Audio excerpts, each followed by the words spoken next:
Hello, good morning, Radhe Radhe, शाम शाम दोस्तों, है ना बच्चों। मैं पवन शर्मा आप सभी दोस्तों का आपके अपने परिवार टीचिंग परीक्षा पर हार्दिक स्वागत और अभिनंदन करता हूं बेटा। ओके, तो क्लास लाइव हो चुकी है।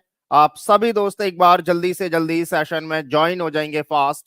And before I start the class, एक बार आप सभी लोग मुझे कमेंट में कंफर्म करा देंगे कि ऑडियो वीडियो प्रॉपर है, मेरी आवाज आने लग रही है आप लोगों तक। एक बार आप सभी लोग मुझे कमेंट में बता दो फास्ट। एक बार सभी लोग मुझे कमेंट में कंफर्म करा देंगे बेटा कि मेरी आवाज आ रही है आप लोगों तक प्रॉपरली। फिर हम लोग स्टार्ट करते हैं।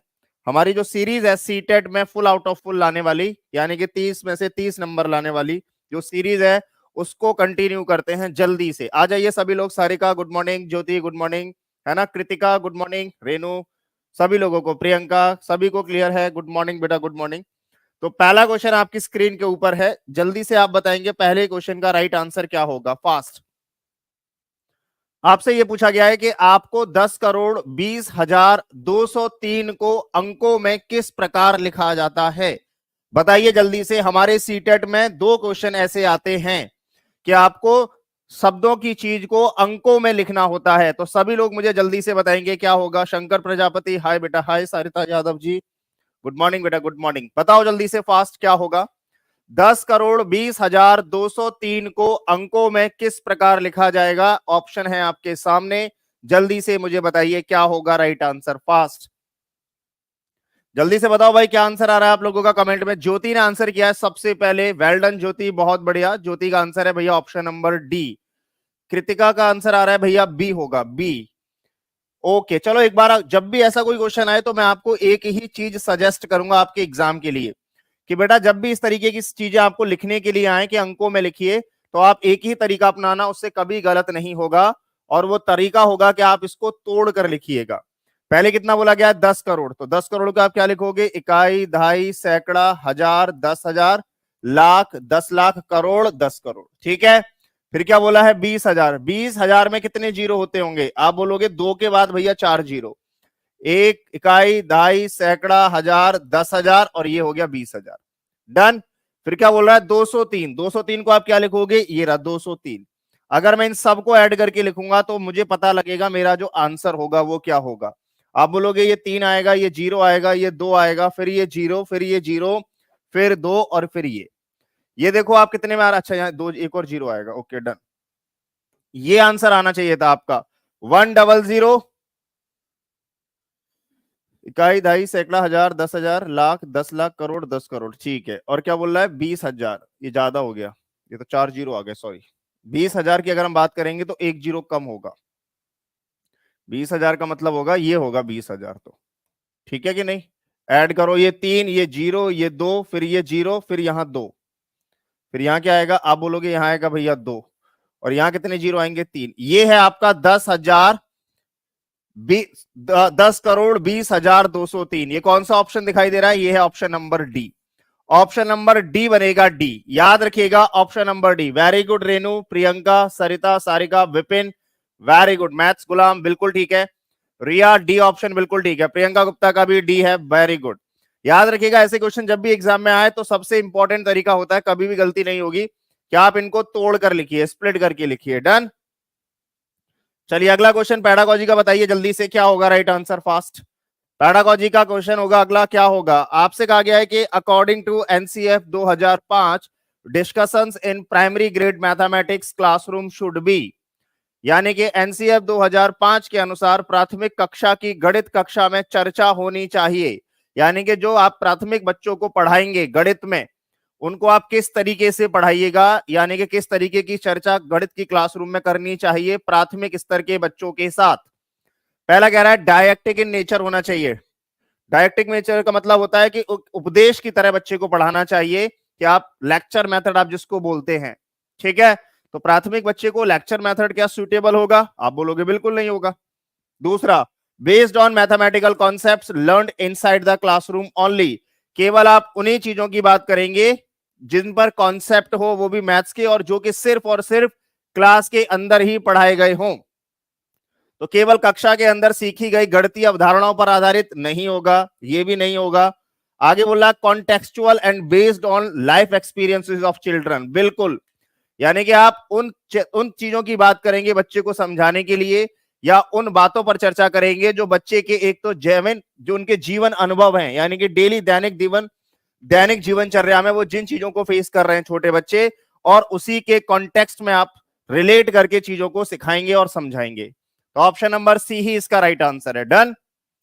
अगला कह रहा था गणित की पाठ्यपुस्तक में दी गई समस्याओं को हल करने पर ध्यान केंद्रित किया जाएगा, नहीं, गलत है ये। ओके, तो नेक्स्ट क्वेश्चन आपकी स्क्रीन के ऊपर है, जल्दी से बताइए अगले क्वेश्चन का राइट आंसर क्या आएगा, फास्ट। उसका सभी ने सी दिया था, वेरी गुड, बिल्कुल सही आंसर है। एक बार सभी लोग सेशन को लाइक और शेयर करके आगे बढ़ाइए जल्दी से, फास्ट। सभी लोग लाइक कर देंगे सेशन को, ठीक है, जितने भी लोग लाइव देख रहे हैं अभी, और अगले क्वेश्चन का आंसर करेंगे। आपको बोल रहा है कि इनमें से कौन सी ऐसी फ्रैक्शन है, ये जो भिन्न दी गई हैं, इनमें से कौन सी ऐसी फ्रैक्शन है जो 4/5 से छोटी होगी और 1/2 से बड़ी होगी, बताइए जल्दी से, फास्ट। आपसे बोला गया इनमें से कौन सी ऐसी फ्रैक्शन है जो 4/5 से तो छोटी होगी और 1/2 से बड़ी होगी, बताओ भाई। अगर आपको पता करना है तो क्या तरीका अपनाओगे, सबसे इंपॉर्टेंट तरीका मैं बताता हूं, ध्यान से सुनो, बहुत जल्दी आंसर आता है। आप ये देख लो कि ये जो भिन्न दी गई है ये परसेंट में कितने के बराबर होगी, 100 से मल्टीप्लाई कर लो। आप बोलोगे ये जो भिन्न है इसका वैल्यू आएगा, 5 से काटोगे, 4 का 20 में गुणा करोगे, आप बोलोगे ये जो भिन्न है ये 80% के बराबर है। यानी कि आपको जो वैल्यू बतानी है वो 80% से क्या होनी चाहिए, कम होनी चाहिए, पहली बात, ठीक है। और अगर मैं इसमें 100 से गुणा करता हूं तो कितना आएगा, आप बोलोगे ये वैल्यू आ रही है भैया 50, यानी कि आपकी जो वैल्यू है वो 80% से कम और 50% से ज्यादा होनी चाहिए। आपको ऐसी वैल्यू निकालनी है जो 80% से कम और 50% से ज्यादा होनी चाहिए। अगर आप स्क्रीन पर देखोगे तो ध्यान से समझो, आप 2/5, अगर मैं 2/5 में 100 से गुणा करता हूं तो ये कितना परसेंट आएगा, 5 से काटोगे आप बोलोगे 20%, 20 दूनी 40। तो ये तो हमारा आंसर वैसे भी नहीं है, क्यों नहीं है, क्योंकि 50% से ज्यादा होनी चाहिए, इसकी वैल्यू आ रही है 40%, 2/5 की, तो ये वैसे भी आंसर नहीं होगा, ठीक है। आगे बढ़ते हैं, 1/3, 1/3 में अगर आप 100 से गुणा करके देखोगे तो ये वैल्यू आएगी 33.33। आप बोलोगे ये भी हमारा आंसर नहीं हो सकती, क्योंकि हमें 50% से ज्यादा चाहिए, ठीक है। तो आप देखोगे 80% से कम और 50% से ज्यादा, यानी कि 80 और 50 के बीच की वैल्यू चाहिए। डन, आ जाओ। अगर आप 7/9 में 100 से गुणा करोगे तो आपको पता चलेगा कि 700 में 9 से भाग करना है। आप बोलोगे 9 सत्ते 63, आ गया, 7 आ गया कि नहीं आ गया। आप बोलोगे 8 से छोटा है और 5 से बड़ा है, यानी कि यही मेरा ऑप्शन है जो हमें पकड़ना था, 7/9 जो होगा वो राइट आंसर होगा इसका। वेरी गुड, बहुत सारे लोगों ने इसका बी आंसर किया है और उनका आंसर बिल्कुल ठीक है। जितने भी लोगों का आंसर बी है कि भैया 7/9 जो भिन्न होगी वो 4/5 से बड़ी होगी लेकिन 1/2 से छोटी होगी, ये आपका बिल्कुल राइट आंसर था, 101%। वेरी गुड, बहुत बढ़िया, सभी लोगों का बी आ गया, वेरी गुड। शबनमी, फैजी, रिया, ज्योति, सबको क्लियर हो गया, very good, thank you Jyoti so much बेटा। ओके, अगला क्वेश्चन बताइए जल्दी से, क्या होगा राइट आंसर, कमेंट में फास्ट, जल्दी से अगले क्वेश्चन का आंसर करेंगे। What will be the right answer to the question, बताओ जल्दी से, फास्ट, है ना, क्या आंसर होना चाहिए था, जल्दी से बताएंगे आप लोग।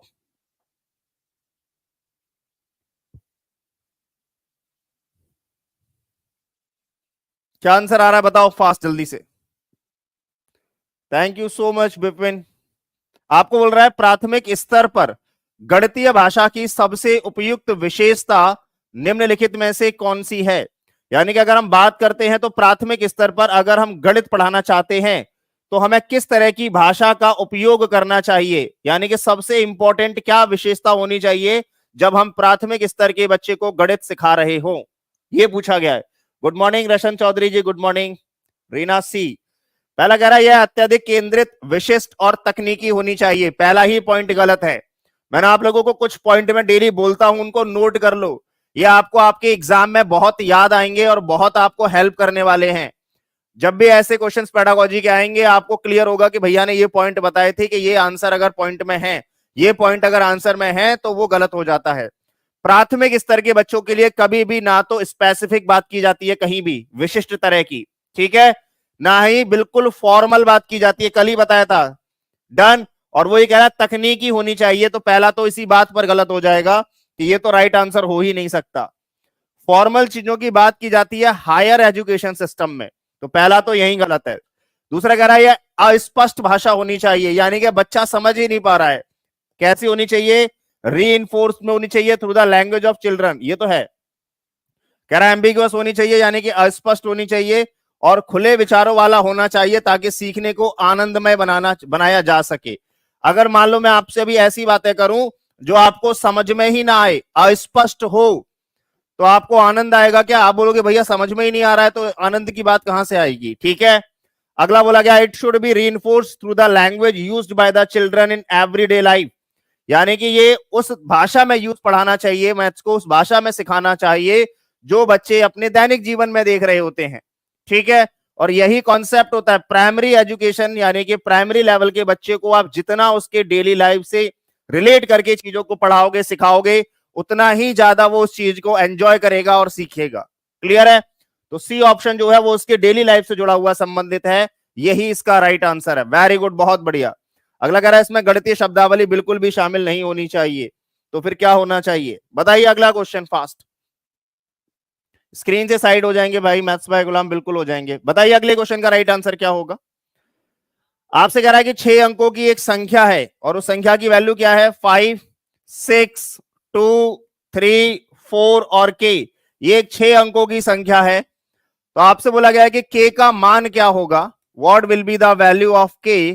के का मान क्या होगा यदि ये संख्या 6 से विभाजित है तो? बताइए एक बार आप लोगों का क्या आंसर आ रहा है? ये कह रहा है ये संख्या जो है अगर ये 6 से कट रही है तो के का मान क्या होगा? जल्दी से मुझे कमेंट में बताएंगे सभी लोग, फास्ट। विपिन का आंसर आ रहा है सी होगा भैया 4, ज्यादातर लोगों का 4 ही आ रहा है। देखो भाई एक बात सुनो, अगर ये संख्या 6 से विभाजित है तो 6 का मतलब होता है 2 गुणा 3, यानी कि ये संख्या 2 से भी कटेगी और ये संख्या 3 से भी कटेगी। अगर ये 2 से कटेगी तो संख्या का आखिरी अंक सम होना चाहिए। अगर इस संख्या को 2 से कटना है तो आखिरी अंक सम होना चाहिए, यानी कि के की वैल्यू कभी भी विषम नहीं हो सकती।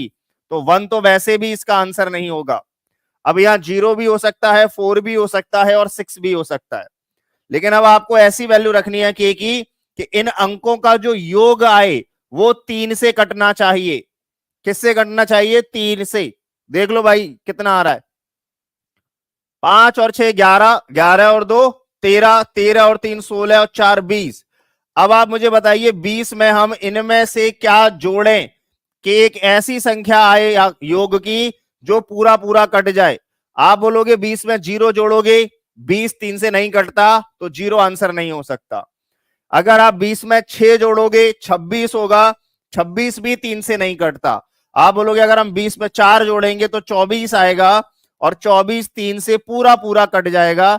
इसका मतलब है कि के का एक ही मान संभव है, वो है 4। यहां पर आप के की वैल्यू क्या रख सकते हो? सिर्फ और सिर्फ 4 ही रख सकते हो। The value of K should be equal to how much? आप बोलोगे यहां पर के का मान सिर्फ और सिर्फ 4 ही संभव है। वेरी गुड, बहुत बढ़िया, शाबाश। K should be equal to 4 only. अगला बताइए क्या होगा राइट आंसर, फास्ट जल्दी से। ये सुबह ही सुबह का क्वेश्चन है, देखते हैं कितने लोग जल्दी से फोड़ते हैं इसको। बताओ। आपसे कह रहा है कि 28 लोग हैं भाई, और उसमें 28 विद्यार्थियों की एक क्लास है, उसमें 15 लड़कियां हैं। तो पहली बात तो इस लाइन से हमें यह पता चल गया कि लड़के कितने होंगे। कह रहा है 28 विद्यार्थियों की एक क्लास में 15 तो लड़कियां हैं। यदि 21 छात्र प्रतिदिन अपने दांत साफ करते हैं और उसमें 3/5 लड़कियां प्रतिदिन अपने दांत साफ करती हैं, तो ये बताइए लड़कों का कितना हिस्सा प्रतिदिन वही कार्य कर रहा है, यानी कि अपने दांत साफ करता है डेली। बताओ भाई जल्दी से, आप लोगों का क्या आंसर आना चाहिए? कौन सबसे पहले इस क्वेश्चन का आंसर करेगा? फास्ट बताओ। सारिका ने आंसर किया भैया सी, 4/9। बताओ आया कुछ आंसर? जल्दी से कमेंट में फास्ट बताएंगे। विपिन का आया है 12/13। वेरी गुड विपिन, बहुत बढ़िया, शाबाश, वेल डन। देखो ध्यान से आप लोग, अगर क्लास में टोटल 28 विद्यार्थी हैं जिसमें कि 15 लड़कियां हैं, तो लड़के कितने हो गए, बॉयज कितने हो जाएंगे? आप बोलोगे बॉयज होंगे भैया 28 में से 15 घटा दो आप, यानी कि बॉयज कितने आ गए? आप बोलोगे 13 लड़के हैं।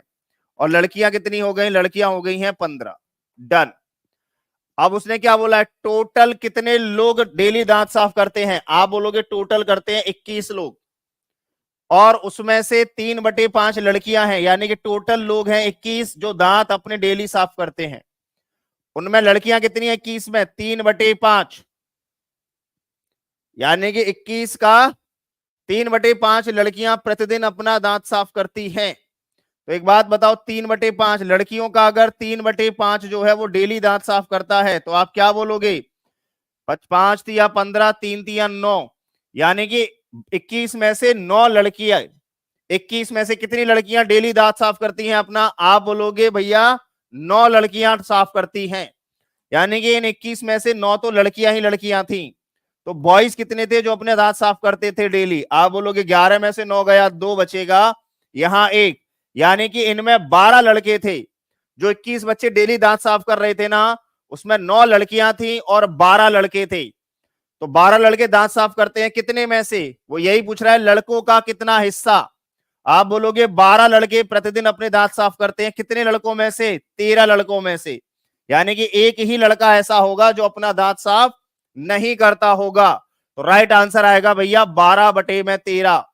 12/13 का मतलब होगा 13 में से 12 लड़के डेली अपना दांत साफ करते थे। क्लियर है? वेरी गुड, सबको क्लियर हो गया? वेरी गुड रिया, मैथ्स गुलाम डी, वेरी गुड, बहुत बढ़िया। कोई बात नहीं सारे का, छोटी छोटी गलतियां होंगी, हम उन्हीं को सीखेंगे डेली। रीना मौर्य का, रेनू मौर्य का बिल्कुल ठीक है, शवानी फैजी बिल्कुल ठीक है, डन। ज्योतिका लक्ष्मी, कैसे हंसी आ रही है तुम लोगों को? प्रियंका का डी, वेरी गुड। अगला बताइए जल्दी से क्या आंसर होगा फास्ट इसका। अगले क्वेश्चन का आंसर बताइए कमेंट में, क्या होगा जल्दी से फास्ट। हम साइड हो जा रहे हैं, जल्दी से आंसर करेंगे, क्या होगा? आपसे बोला गया है प्राथमिक स्तर पर गणित में कक्षा मूल्यांकन का सबसे उपयुक्त उद्देश्य निम्नलिखित में से कौन सा है? कक्षा मूल्यांकन करनी है, यानी कि क्लासरूम का इवैल्यूएशन होना चाहिए।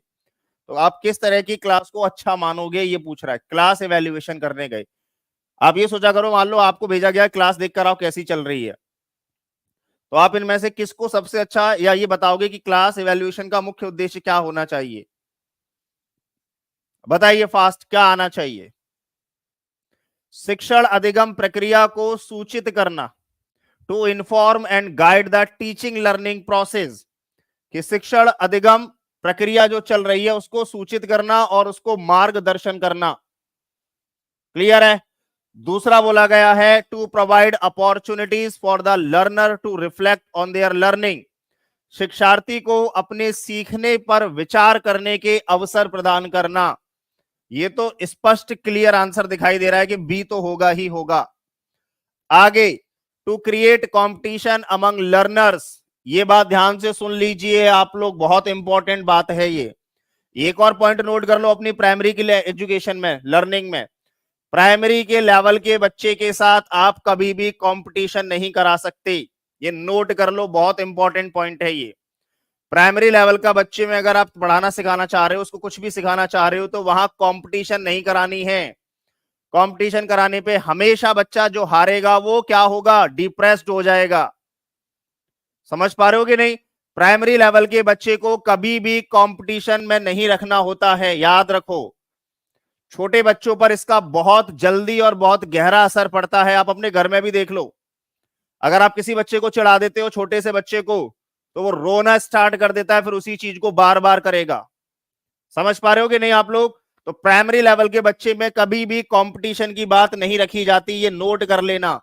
अगर कहीं भी प्राइमरी लेवल के बच्चे में कंपटीशन वाला ऑप्शन है, उसको तुरंत वहां से रिमूव कर देना, वो नेगेटिव ऑप्शन होता है। यानी कि फिर दो ही ऑप्शन इसके बिल्कुल साथ सही हैं, एक तो ऑप्शन नंबर ए और एक ऑप्शन नंबर बी, यानी कि आपका जो राइट आंसर बनेगा वो होगा option number A. A and B दोनों ही क्या है? सही तरीके होने चाहिए क्लास के इवैल्यूएशन के। क्या आपको क्या करना है? टीचिंग लर्निंग प्रोसेस को गाइड करना है कि आपको कैसे पढ़ाना चाहिए बच्चे को।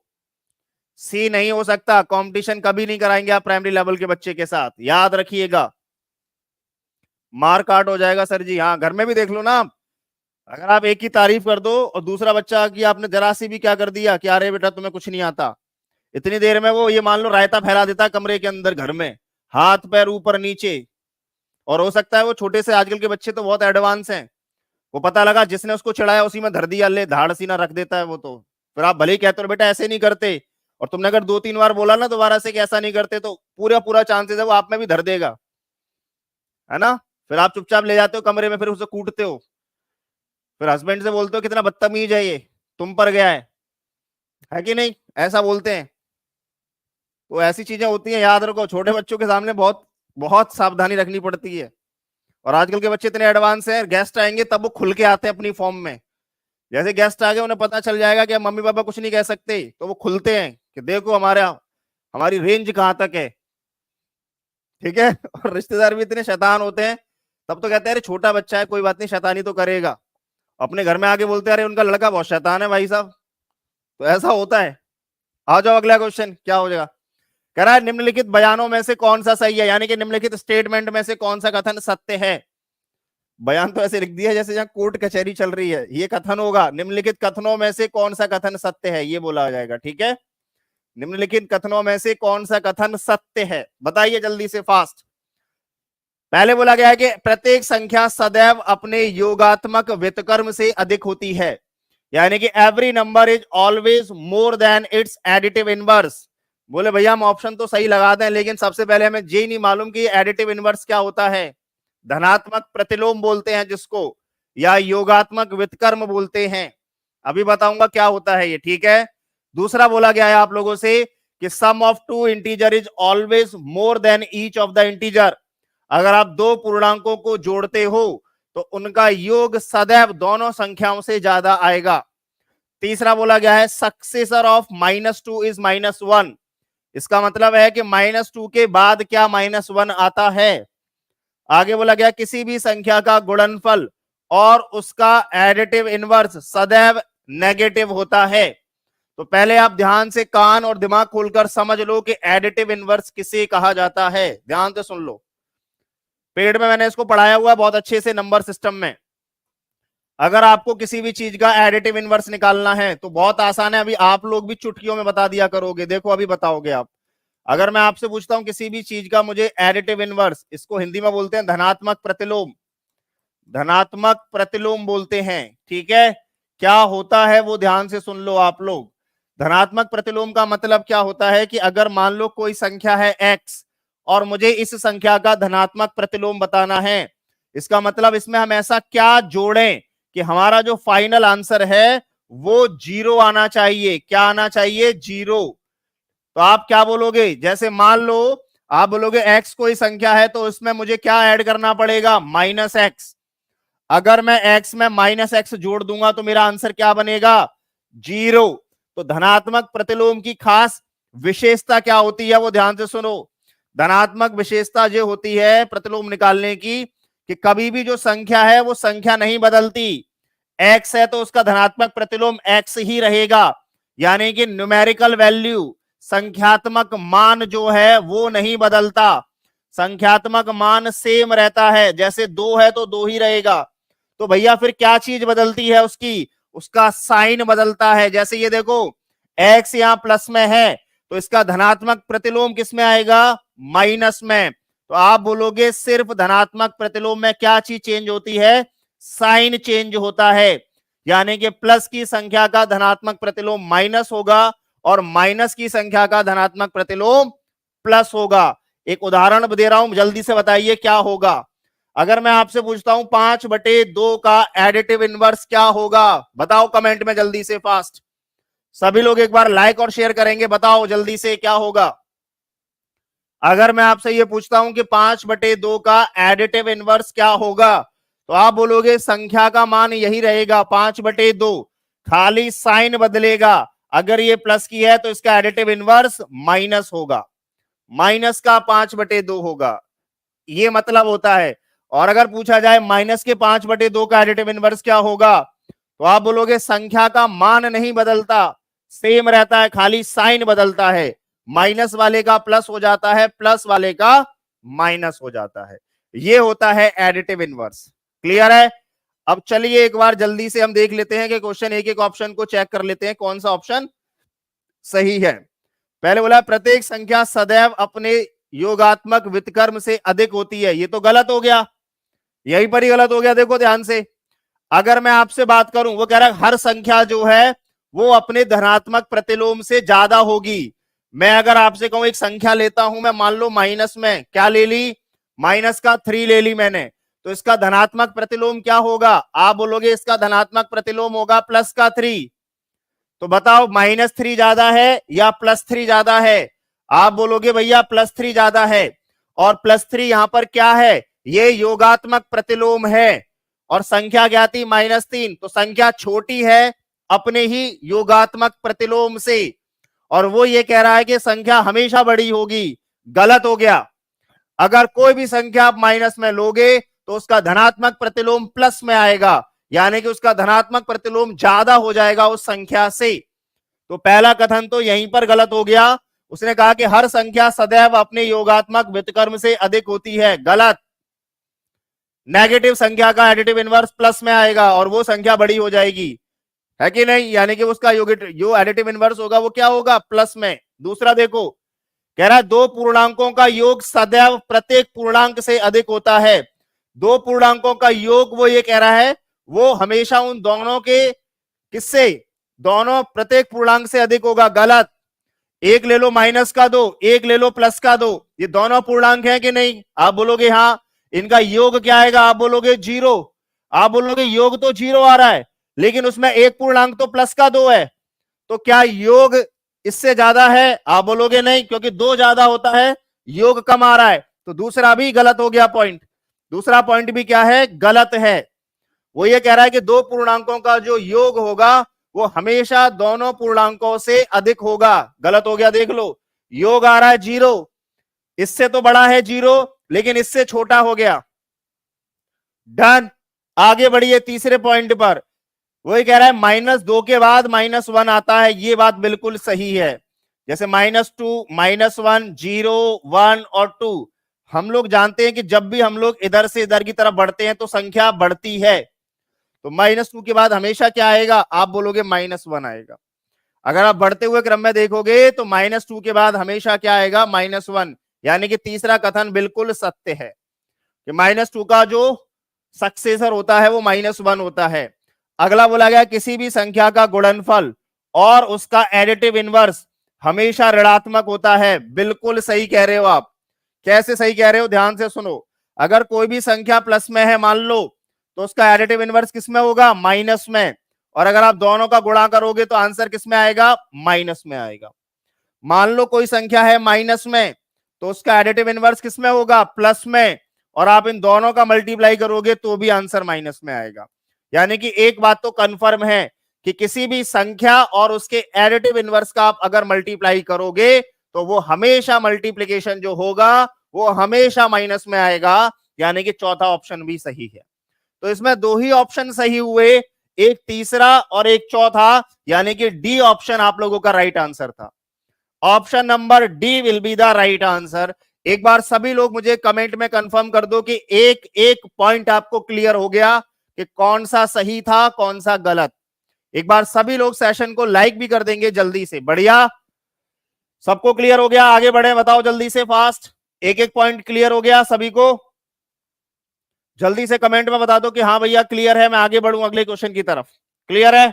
चलिए, वेरी गुड। अगला क्वेश्चन बताइए जल्दी से, फास्ट, क्या होगा? जल्दी से अगले क्वेश्चन का आंसर करेंगे सभी लोग। सारे का एक बार फिर से मैं आपको एडिटिव इनवर्स जरूर पढ़ाऊंगा, तब आपको और अच्छे से क्लियर होंगी चीजें, ठीक है? डन। अगला बताएंगे जल्दी से क्या होगा राइट आंसर। वेरी गुड, सबको क्लियर हो रहा है? Yes yes yes, thank you so much. Question पढ़ो, सॉल्व करके जल्दी से आंसर बताओ क्या होगा राइट आंसर। कह रहा है एक दुकानदार ने सेब की 138 पेटियां खरीदी। कितनी सेब की पेटियां खरीदी हैं? 138। 138 टोटल क्या खरीदी हैं? पेटियां। और एक पेटी में कितने सेब हैं? एक पेटी के अंदर है सेब 24। एक पेटी में 24 सेब है और उसने टोटल कितनी पेटियां खरीदी हैं? 138। अब उसने क्या बोला, पहले ही दिन उसने केवल कितनी पेटियां सेब ही बेच पाया? 117 सही 3/4। तो आपसे कह रहा है कि बताओ उसके पास कितने सेब बचे हैं अभी भी। आप बोलोगे 138 में से पहले तो 117 पेटी तो घटा ही दो। क्यों? क्योंकि 117 पेटी तो पूरी पूरी बिक गई। तो कितनी पेटियां बची होंगी? आप बोलोगे 8 में से 7 गया, 1 बचा होगा। 13 में से 11 गया होगा, 2, यानी कि 21 पेटियां बचती उसके पास। 21 पेटियां क्या होती? बचती। लेकिन इन 21 पेटियों में जो एक पेटी होगी, 20 पेटियां तो पूरी पूरी रखी हैं उसके पास, जो एक पेटी है उसमें से कितना बिक गया? 3/4 बिक गया। एक पेटी में से कितना बिक गया? 3/4 और बिक गया था, यानी कि 20 पेटी तो पूरी पूरी है। 20 पेटी पूरी पूरी का मतलब अगर एक पेटी में 24 है तो 20 पेटी में कितने सेब होंगे? आप बोलोगे भैया 2 दूनी 4, 2 चौक 8, 480 सेब तो इस 20 पेटी में है ही है। और यहां कितना पेटी बचा है अभी? 4 एकम 4 में से 3 गया। आप बोलोगे अभी 1/4 और बचा है। 1/4 पेटी और बाकी है। तो 1/4 का मतलब अगर एक पेटी में 24 है तो 1/4 का मतलब 6 सेब इस वाली पेटी में भी बचे हुए हैं। तो 480 और 6, आप बोलोगे टोटल अभी भी उसके पास कितना सेब बाकी है? 486 से बाकी होगा। 486 होना चाहिए। डी क्यों आ रहा है? 24 सेब है ना, 20 पेटियां तो पूरी पूरी बाकी है उसके पास।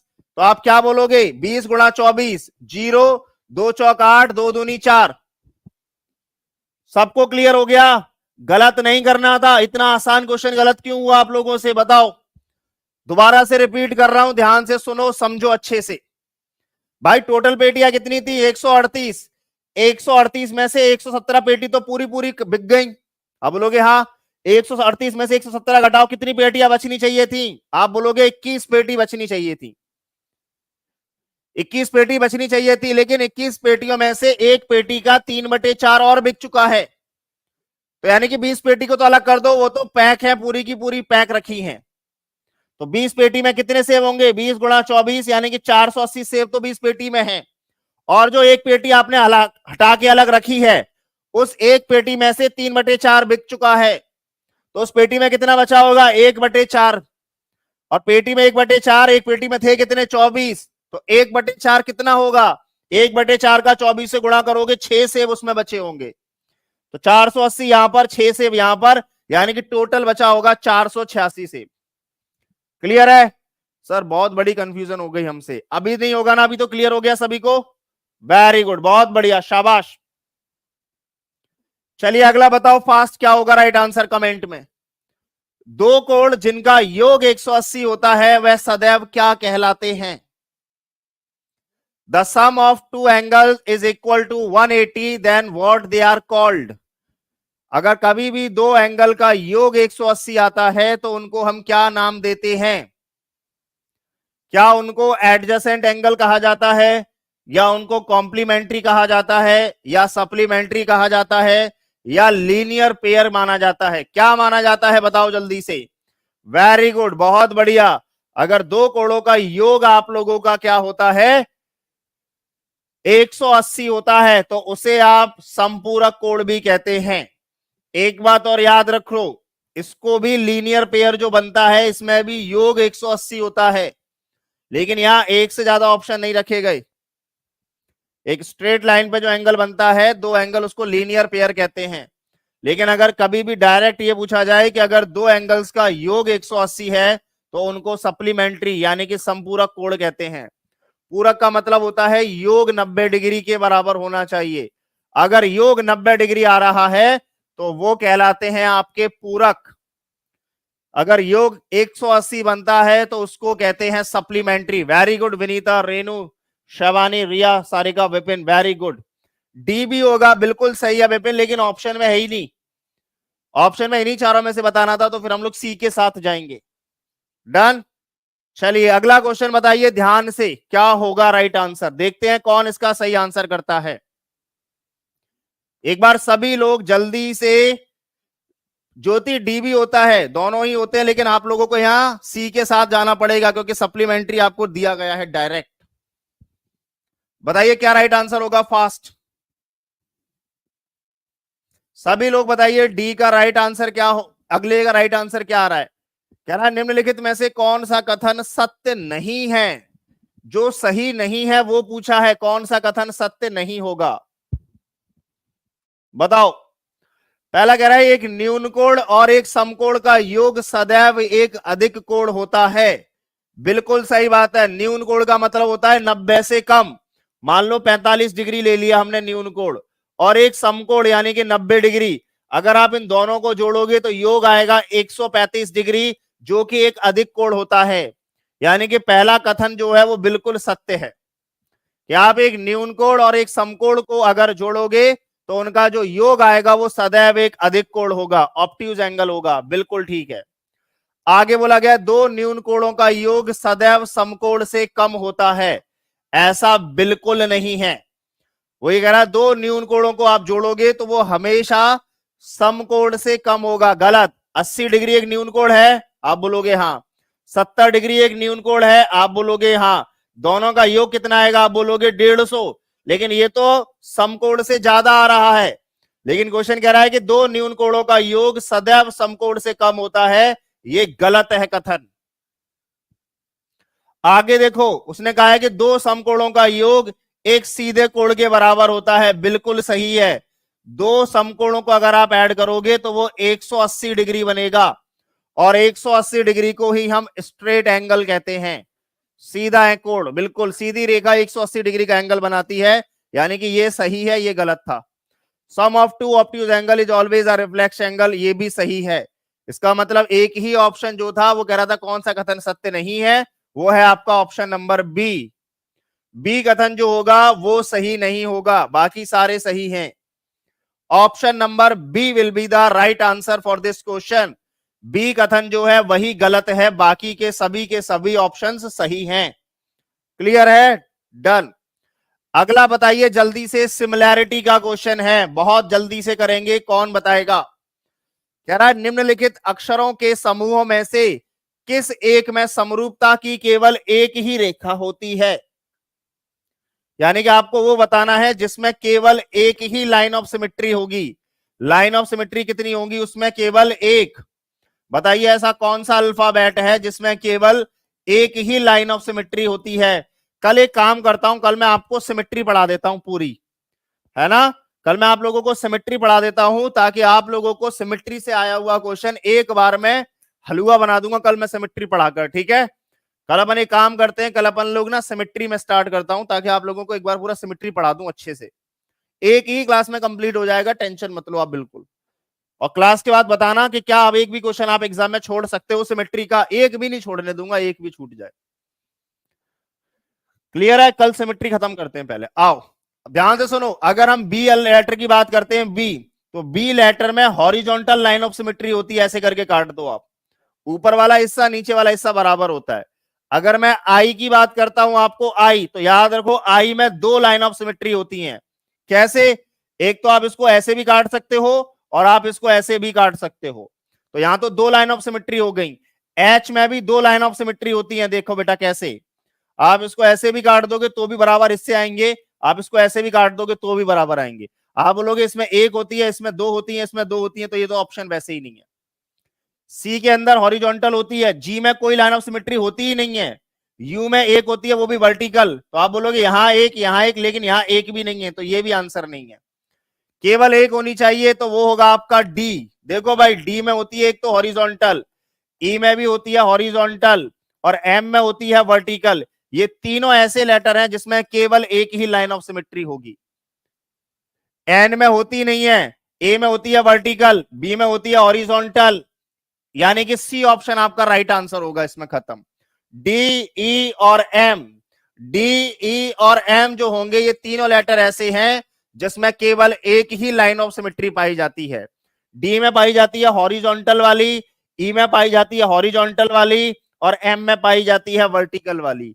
तीनों लेटर ऐसे हैं जिनमें केवल एक ही लाइन ऑफ सिमेट्री होगी, वो होते हैं डी, ई और एम। याद रखिएगा, बहुत बढ़िया, शाबाश। लाइक भी कर देंगे सेशन को एक बार सभी लोग जिन्होंने अभी तक नहीं किया है। अगला क्वेश्चन फोड़िए, जल्दी से कमेंट में बताएंगे क्या होगा राइट आंसर, फास्ट।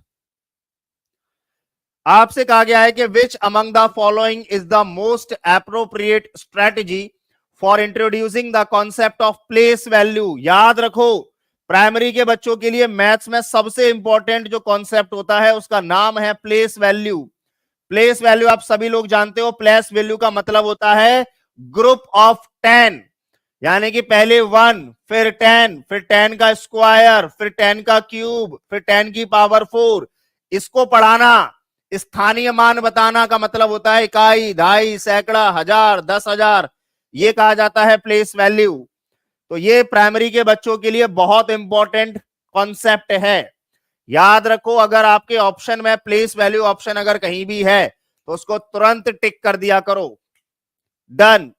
क्वेश्चन क्या कह रहा है कि ग्रेड 1 के शिक्षा जो विद्यार्थी हैं उनको आप स्थानीय मान की अवधारणा से परिचित कराने के लिए निम्नलिखित में से कौन सी रणनीति सबसे उपयुक्त होती है। अगर मैं प्लेस वैल्यू की बात करता हूं तो इसका मतलब 10 के बारे में बात कर रहा हूं मैं, ठीक है, याद रखना 10 की पावर बढ़ाते जाओ। Right the place value of number on the black board and explain. नहीं, आप छोटी क्लास के बच्चे को पढ़ा रहे हो तो अगर आप उसे प्रैक्टिकल करके भी दिखाओ ये सब चीजों को तो वो अच्छे से समझ पाएगा। क्लियर है? ओके।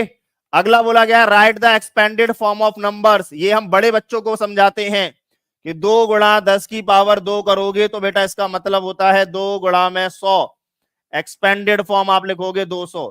जैसे मैं 232 को खोलकर लिखूंगा तो क्या लिखूंगा, 2 गुणा में 100 प्लस 3 गुणा में 10 प्लस 2 गुणा में 1, तब जाकर वो बनेगा 232। लेकिन आप प्राइमरी लेवल के बच्चे को ये पढ़ाओगे तो उसके ऊपर से चला जाएगा, वो भी ग्रेड 1 का बच्चा है। कौन सी क्लास का बच्चा है? पहली क्लास का। आगे use manipulatives to explain 10 as a bundle of ones. Very good. बच्चे को ये बताओ कि बेटा ये एक जो स्टिक है ये 10 के बराबर है, तो एक स्टिक ले ली, फिर 2 ले ली, फिर 3 ले ली। इस तरीके से प्रैक्टिकल डेमो दिखाओ बच्चे को। बिल्कुल ठीक आंसर है ये कि यूज 10 को इकाइयों के बंडल के रूप में समझाने के लिए जोड़ तोड़ का उपयोग करें बच्चे को सामने। ठीक है कि नहीं? ओके। अगला बोला गया एक चार्ट पेपर पर स्थानीय मान का कॉलम बना दें, उससे कुछ नहीं होगा। बच्चे को दिखाओ स्टिक ले लेके कि बेटा देखो ये एक स्टिक है, ये 10 के बराबर है, फिर हमने 2 ले ली, फिर हमने 3 ले ली। इस तरीके से सिखाया जाता है उनको। क्लियर है? डन। वेरी गुड, बहुत बढ़िया, शाबाश। सी ऑप्शन बिल्कुल ठीक है विपिन, वेरी गुड। बाकी लोगों का भी ठीक है, ज्योति, प्रियंका, वनीता, शबानी, रिया, सारिका, विश्वजीत, सभी का ठीक आ रहा है। Mohammad Mateen, very good. सारिका खेल खेल में डेमो कराना है, बिल्कुल। अगला क्वेश्चन बताइए, देखते हैं कौन इसका सही आंसर करता है। योगेश की स्पीड कितनी है? 30 किलोमीटर प्रति घंटा की गति से दौड़ता है योगेश। तो आपसे कह रहा है कि उसने एक रेस को 5 मिनट में पूरा किया है। एक रेस उसने कितने मिनट में पूरी करी है? 5 मिनट में। तो आपको बताना है 5 मिनट में उसने कितनी कितनी लंबाई की दौड़ करी है, मीटर में बतानी है कि 5 मिनट में वो कितने मीटर दौड़ चुका है, ये आपको बताना है। जल्दी से फास्ट बताओ। 1 घंटे में 30 किलोमीटर जाता है, 1 घंटे का मतलब क्या हो गया? 60 मिनट। 60 मिनट में वो कितना दौड़ जाता है? 30 किलोमीटर। किलोमीटर को मीटर बनाओगे तो आप क्या बोलोगे भैया? ये होगा 30 गुणा में 1000। तो 1 मिनट में वो कितना दौड़ पाता होगा? आप कहोगे 1 मिनट का होगा 30 गुणा में 1000 बटे में कितने से? 60 से भाग लगा दो। 30 से काटोगे 2 बार, 2 से काटोगे कितनी बार गया ये? 500 बार। यानी कि 1 मिनट में वो 500 मीटर जाता है। तो 5 मिनट में कितना गया होगा? आप बोलोगे 5 का गुणा कर दो 500 में, यानी कि भैया वो कितने मीटर गया होगा? आप बोलोगे भैया 2500 मीटर गया होगा। 2500 मीटर गया होगा वो 5 मिनट में। तो राइट आंसर विल बी होगा 2500। 2500 मीटर चला गया होगा। कितने मीटर गया होगा? आपका आंसर आना चाहिए था भैया 2500 गया होगा।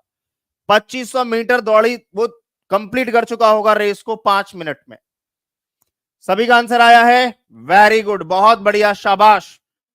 जल्दी से आंसर बढ़ाइए आगे। सबका क्लियर हो गया कि भैया 2500 मीटर जाएगा। और मैं आप लोगों को अभी एक बात और बता दूं, अभी आप लोगों की क्लास है साइंस की ठीक 10 बजे से। तो आप लोगों को सुबह 9 बजे मैथ्स और उसके बाद 10 बजे अभी जस्ट मेरी हमारी क्लास के बाद आप सभी के प्यारे कुलदीप सर आएंगे साइंस की क्लास लेकर, ठीक है। उस क्लास को डेली ज्वाइन करना है आप लोगों को, लाइक और शेयर करना है उस क्लास को, ठीक है ना, याद रखिएगा। नेक्स्ट क्वेश्चन आपकी स्क्रीन के ऊपर है, ध्यान से करिए, देखते हैं आप लोग कैसे दिनों का हिसाब किताब रखते हो। देखो भाई, क्वेश्चन ये कह रहा है कि शालू अपनी बहन के यहां पहुंची कौन सी तारीख को? 18 जनवरी को पहुंची है शालू। कौन सी तारीख को पहुंची है? 18 जनवरी 2020 को पहुंची, सुबह ही सुबह पहुंच गई, अर्ली इन द मॉर्निंग। 18 तारीख को वो लोग उठे नहीं, तब तक शालू पहुंच चुकी थी। और उन्होंने उनका घर से कब वो निकली थी? 2 अप्रैल 2020 को रात में निकली हैं वो। तो आपसे पूछ रहा है, बताइए उन्होंने कितने दिन का स्टे किया था अपनी बहन के यहां? बताइए फास्ट। साइंस के बहुत अच्छे टीचर हैं, वेरी गुड विपिन, बहुत सही बात कही आपने, बिल्कुल शानदार, multi talented and multi expert. कहते हैं ना, कॉन्सेप्ट को जड़ से खोद के निकालते हैं वो सर। बताइए अगले क्वेश्चन का राइट आंसर क्या होगा फास्ट, कितने दिन का स्टे है? वेरी गुड विपिन, बहुत बढ़िया। देखो भाई ध्यान से, पहुंची कब है? आप बोलोगे भैया 18 जनवरी। जनवरी कितने महीने की, कितने दिन की होती है? 31। तो यानी कि अगर मैं देखूं जनवरी में उन्होंने कितने दिन रुक लिए? 18 को पूरा काउंट करोगे, क्योंकि 18 को सुबह ही सुबह आ गई वो। 18, 19, 20, 21, 22, 23, 24, 25, 26, 27, 28, 29, 30, 31, यानी कि जनवरी के महीने में ही 14 दिन हो गए। और ध्यान से सुनो, फरवरी कितने दिन की होगी? आप बोलोगे ये लीप ईयर है 2020। 2020 क्या है? लीप ईयर, यानी कि 29 दिन की फरवरी होगी यहां पर। तो फरवरी के हो गए 29 दिन। आगे चलो, मार्च होता है 31 दिन का, ये 31 दिन और हो गए। कौन से दिन आएंगे वो, ये और देख लो, कहां बोला गया है? 2 अप्रैल को, यानी कि अप्रैल के 2 दिन और हो गए, क्योंकि वो रात में निकली हैं। तो टोटल देखो कितने दिन हो गए, 9 और 1 10 और 4 14 और 2 16, एक हासिल का, 2 और 2 4 और 3 7, 76 दिन का स्टे किया है उन्होंने, 76 डेज रही है वो वहां। वेरी गुड, बहुत बढ़िया। कितने दिन का स्टे हुआ है उनका? 76 डेज का, 76 दिन रुक कर आई है वो अपनी बहन के यहां। राइट आंसर होना चाहिए था option number C will be the right answer. Very good, बहुत बढ़िया, शाबाश। 76 दिन का स्टे रहा है इनका, क्लियर है? वेरी गुड, बहुत बढ़िया। अगला करके दिखाइए जल्दी से, क्या होगा अगले क्वेश्चन का राइट आंसर? बताओ भाई फास्ट, कमेंट में जल्दी से एक बार लाइक और शेयर करेंगे, सब्सक्राइब करेंगे चैनल को सभी लोग जल्दी से, टीचिंग परीक्षा, ओके। अगले क्वेश्चन का आंसर बताएंगे कमेंट में फास्ट जल्दी से। गणित की क्लास में बच्चे को दी गई संख्याओं को निम्नलिखित क्रम में व्यवस्थित कर रहे हैं, यानी कि जो बच्चे हैं क्लास में वो नंबर्स को लिख रहे हैं एक प्रॉपर वे में। कैसे लिखा उन्होंने? 28 आएगा सबसे पहले, फिर 48 आएगा, फिर 57 आएगा, फिर 92 आएगा। बच्चे इस तरीके से लिख रहे हैं। तो बताइए इनमें से किस कॉन्सेप्ट का प्रयोग किया जा रहा है? प्रपोर्शन, क्या अनुपात ऐसा होता है? आप बोलोगे नहीं, तो प्रपोर्शन का तो यूज है नहीं। बच्चे रीग्रुपिंग कर रहे हैं, रीग्रुपिंग का मतलब एक जैसी संख्याओं को अलग कर रहे हैं और एक जैसी विषम संख्याओं को अलग कर रहे हैं, ऐसा कुछ भी नहीं देखने को मिल रहा है। अप्रोक्सीमेशन भी नहीं है। बच्चा प्लेस वैल्यू के हिसाब से क्या कर रहा है? बढ़ते हुए क्रम में लगा रहा है, संख्याओं को बढ़ते हुए क्रम में लगा रहा है प्लेस वैल्यू के अकॉर्डिंग। क्लियर है? वेरी गुड, बहुत बढ़िया। प्लेस वैल्यू के अकॉर्डिंग बच्चा क्या कर रहा है? संख्याओं को अरेंज कर रहा है बढ़ते हुए क्रम में। वेरी गुड, बी ऑप्शन होगा, डी नहीं होगा इसका right answer. B will be the right answer, B. D करोगे गलत हो जाएगा। अगला क्वेश्चन बताइए, एक वर्ग की भुजा 48 सेंटीमीटर है। एक वर्ग है जिसकी प्रत्येक भुजा कितने की है? 48। एक आयत की लंबाई और चौड़ाई वर्ग की भुजा की क्रमशः 1/2 और 2/3 है। तो आपसे कह रहा है कि ये बताओ इन दोनों के परिमाप में क्या अंतर आएगा। अगर मैं लंबाई की बात करता हूं तो लंबाई जो है वो 48 की कितनी है? 1/2 का मतलब होगा 1.5, 1 और आधा 1.5, 1.5 को हम लिखते हैं 3/2। तो लंबाई कितने की हो गई? आप बोलोगे 24 थी या 72, यानी कि इस आयत की लंबाई हो गई है 72, 72। और चौड़ाई कितनी हो जाएगी? 48 का 2/3 निकाल दो, 48 का 2/3 निकालोगे, 3 से गया 16, 16 दूनी 32, यानी कि इसकी चौड़ाई है 32 की। तो दोनों का परिमाप क्या होगा? इसका परिमाप होगा 4 गुणा में 48, ठीक है, और माइनस इसका परिमाप क्या होगा? 2 into L plus B, 72 plus 32। Solve कर लो, क्या आ रहा है? 4 अट्ठे 32 का 2 हासिल 3, 4 चौक 16 और 3 192। इधर कर लो 2, ये कितना आ जाएगा? 2 और 2 4, 7 और 3 10, 104 का दुगना होता है 208। 208, तो 208 में से क्या घटाना है आपको? 192। अंतर पता लग जाएगा कितने का है। 8 में से 2 गया 6, 8 में से 2 गया 6 और 20 में से 19 गया 1, 16 का अंतर आएगा दोनों के परिमाप में, 16 का। वेरी गुड, दोनों के परिमाप में अंतर कितने का आएगा? आप बोलोगे 16 का, 16 का अंतर आएगा दोनों के परिमाप में, 16 का अंतर आएगा दोनों के परिमाप में। वेरी गुड, बहुत बढ़िया, शाबाश। सबको क्लियर हो गया कि भैया 16 का डिफरेंस आएगा दोनों के पेरीमीटर में। अगला बताइए जल्दी से, क्या पैटर्न होगा? पैटर्न में अगला पद क्या आएगा? इस पैटर्न का कमेंट में जल्दी से करेंगे, लाइक और शेयर भी कर देंगे क्लास को सभी लोग। बेटा बताइए, ये जो पैटर्न आपको दिखाई दे रहा है, इसमें अगला टर्म कौन सा दिखाई देगा? अगर आप पैटर्न देख पा रहे हो तो आपको एक चीज दिखाई देगी, ऊपर वाली संख्याओं में 2-2 ऐड हो रहा है। देखो आप बोलोगे हाँ भैया 2-2 ऐड हो रहा है, तो 7 के बाद 2 ऐड करोगे तो क्या आना चाहिए था? 9, ठीक है। नीचे वाले में क्या हो रहा है? 4-4 से इंटू होता जा रहा है, 4 चौक 16, 16 चौक 64, 64 चौक 256। तो अगला आएगा 256 में 4 का गुणा, 4 छिक्के 24, 2 हासिल का, 25 चौका 100 और 2 102। ये आना चाहिए था अगला टर्म। अगला टर्म आना चाहिए था 9 बटे में 1024। जिस भी बच्चे का अगला टर्म आ रहा है 9 बटे में 1024, उसका राइट आंसर है। जो अगला टर्म होगा वो होगा आपका 9 बटे में 1024। 9/1024 will be the absolutely right answer for this question. ऐसे ही किया है आपने, वेरी गुड विनीता जी, बहुत बढ़िया। रेणु यादव का भी सी है, दुष्यंत का सी है, सारिका का सी है, मैथ्स गुलाम सी, विनीता जी का सी, वेरी गुड। सरिता का भी ठीक है। अगला बताइए क्वेश्चन क्या होगा right answer? Communication is an important skill required in mathematics. ये बात बिल्कुल सही है कि अगर आप चाहते हो गणित को अच्छे से सिखाना तो आपको बात अच्छे से समझाना अच्छे से आना चाहिए। तो communication is an important process skill required in mathematics. बच्चों के साथ जब भी कोई टीचर गणित पढ़ाता है तो वो लगातार कम्युनिकेशन करता है, बताता है बार बार कि ये चीज ऐसी क्यों हो रही है।